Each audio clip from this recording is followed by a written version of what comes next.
Et donc, tu dois plonger justement, te laisser conduire par le Saint-Esprit, parce que le Saint-Esprit nous a été donné. La Bible l'appelle notre assistant, notre guide, notre aide. Et en tant que privilégiés, nous devons vivre cela. Ce n'est pas le fait de le savoir, c'est le fait de le vivre.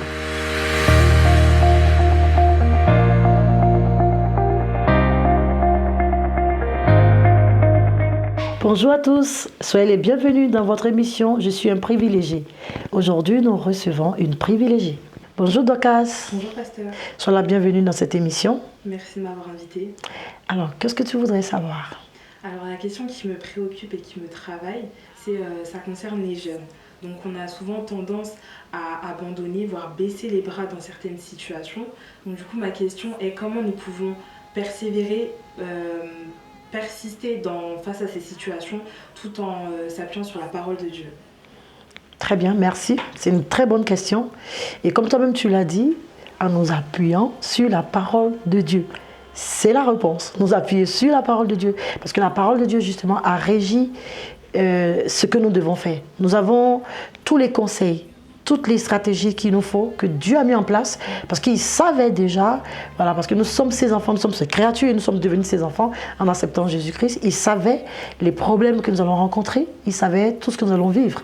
Et il nous a encouragés à plonger le regard dans sa parole de Dieu pour avoir des victoires, pour savoir ce que nous devons faire. Et ce que je voulais dire encore, c'est que tous les problèmes que vous rencontrez sont les problèmes que rencontrent. Ce n'est pas lié aux jeunes, c'est tous ceux qui sont croyants et même les gens qui sont non croyants rencontrent ces problèmes. Et justement, comme tu l'as dit, la parole de Dieu est la clé. Nous allons lire 2 Timothée chapitre 2, verset 12. Qu'est-ce que la parole nous dit? Si nous persévérons, nous régnerons aussi avec lui. Alléluia. Si nous persévérons, nous régner avec Dieu, c'est quoi? C'est vivre la gloire de Dieu, vivre les bénédictions de Dieu. Mais comment nous devons persévérer en tant que croyants? C'est de savoir en premier lieu qui nous sommes. Et c'est là justement que toi, tu dois essayer de vivre parce que tu es une privilégiée. Tu es né de nouveau et tu sais que désormais quand tu es né de nouveau, Christ habite en toi. Alors quand les pensées de découragement, vraiment de procrastination se manifestent en toi, tu dois réaliser ce qui est ton identité. Qui es-tu? Tu sais que désormais c'est Christ qui habite en toi. Ce n'est plus toi qui vis. Et donc, tu dois plonger justement, te laisser conduire par le Saint-Esprit. Parce que le Saint-Esprit nous a été donné. La Bible l'appelle notre assistant, notre guide, notre aide. Et en tant que privilégiés, nous devons vivre cela. Ce n'est pas le fait de le savoir, c'est le fait de le vivre. Le savoir, mais le vivre.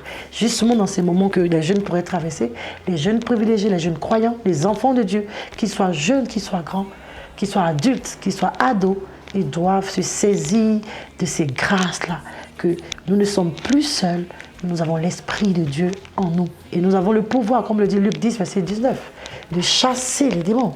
Voilà, parce que si l'ennemi t'emmène à dire que tu es incapable, tu ne peux pas y arriver, tu es fatigué, il ne faut pas écouter. Tu ne vis plus par la chair, tu ne vis plus par ce que tu ressens, par tes sens. Tu vis par l'Esprit. Tu ne vois plus ce que tu dois voir avec tes yeux charnels. Tu vis la parole de Dieu. Tu vois ce que la parole t'a dit. Elle t'a dit quoi? Tu peux tout. Elle t'a dit quoi? Dans 1 Jean 4,4, l'esprit qui est en toi, chez Dorcas, est plus grand que le découragement, est plus grand que la faiblesse. Tu dois te le dire, tu dois ouvrir ta bouche et le dire à chaque fois que le diable te dit, tu es fatigué, tu ne peux pas, il faut laisser tomber. Tu dis non, je peux tout par celui qui me fortifie. Je suis capable de réussir. Je dois y arriver parce que c'est l'Esprit de Dieu qui est en moi, il est plus fort. Il faut le réaliser et le vivre tous les jours. Amen. N'oublie pas, tu dois vivre les privilèges. Car tu es une privilégiée. Sois béni.